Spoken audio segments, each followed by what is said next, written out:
Hey everyone, welcome, I'm MisterBo, and in today's Destiny 2 video we're going to be talking about the Dawnblade. This is the brand new Warlock subclass, and we're going to be taking a look at the skill tree. So let's start off with the actual super. Now it's called Daybreak. You press L1 and R1 to weave solar light into blades and smite your foes from the skies. As we've seen from the gameplay, this looks really cool. You basically jump up into the air, and whilst you're in the air you can still move around, but at the same time you're also chucking down flaming swords onto enemies. Obviously this is the replacement for Sunsinger that we saw in Destiny 1, and I think this looks like a really cool ability.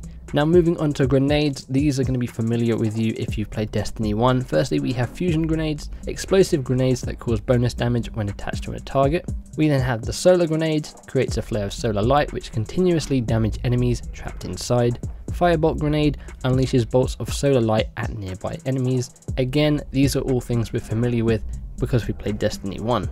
Now moving on to the jumps for this subclass, we have controlled glide, better directional control. We then have balanced glide, bonus to speed and control, and then we have focus burst, initial boost of speed for glide. Again, we saw these with the Warlock subclass in Destiny 1. Now let's move on to the third skill. So this is a new thing that is going to be available in every subclass, and there's only 3. So there's one for the Warlocks, and that's going to be the same throughout all their different subclasses. Same with Titan, same with Hunter. So the Warlock has this thing called the Empowering Rift or Healing Rift, depending on which one they choose. So the Healing Rift conjures a well of light that continuously heals those inside of it. So it's a big area on the ground that if you're standing in, you will be healed. The second one, Empowering Rift, well, it's the same thing, but instead of getting healed, you're basically going to get a damage buff.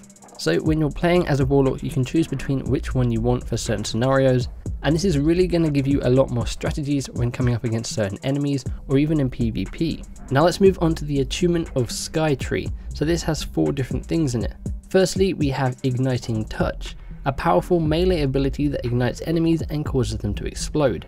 Then we have Risen Angel.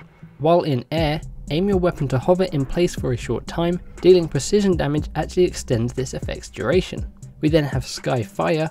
While Daybreak is active, Descend causes explosive damage where you land.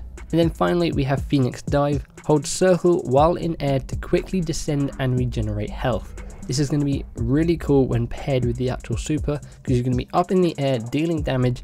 You might be a bit low on health. You quickly descend to the ground and regenerate all that health. That's going to be a really cool combo.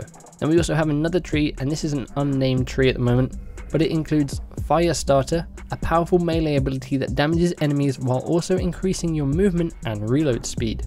We then have Wildfire, engage your enemies mid-flight, fire weapons and throw grenades while gliding. Blazing Dash, press circle twice while in midair to dodge. Warlocks are finally getting a dodge ability. I have wanted this for so long.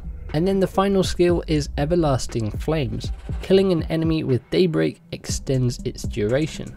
So there you have it, that is the Dawnblade subclass, that is the skill tree at the moment. Of course things can change, and these may change by the time we get up to the beta, and even when we get to the full game. We have seen that happen before with Destiny 1. The initial skills we see aren't always the skills we see at the end of the game when we're finally playing this. But I must say this super looks really cool. As a Warlock main myself, it is awesome to see the new subclass in action, and we aren't too sure about what other subclasses we're going to get in game. A lot of people are speculating the Warlock will also have the Nova Bomb, as we did see Ikora Ray use it in the first campaign mission they showed, but then we also saw Ikora Ray use an arc based subclass in the first ever reveal for Destiny 2, so we'll just have to wait and see. Maybe we're just getting one other subclass, or maybe we're getting 2, and each class will actually have 3 subclasses like we saw at the end of Destiny 1. We'll just have to wait and see. But there you have it, that is the Dawnblade and the Daybreak Super for the Dawnblade subclass. Let me know what you guys think of this in the comments below. Hopefully you guys enjoyed this video. Check out my channel because I've also done a breakdown for the Striker and the Gunslinger subclass in Destiny 2. They have changed slightly from what we saw in Destiny 1, so make sure you go check that out. And if you guys missed my previous video, you can click the image on screen. As always, hope you guys have an awesome day. Thanks for hanging out, and I'll catch you in the next one. Bye bye.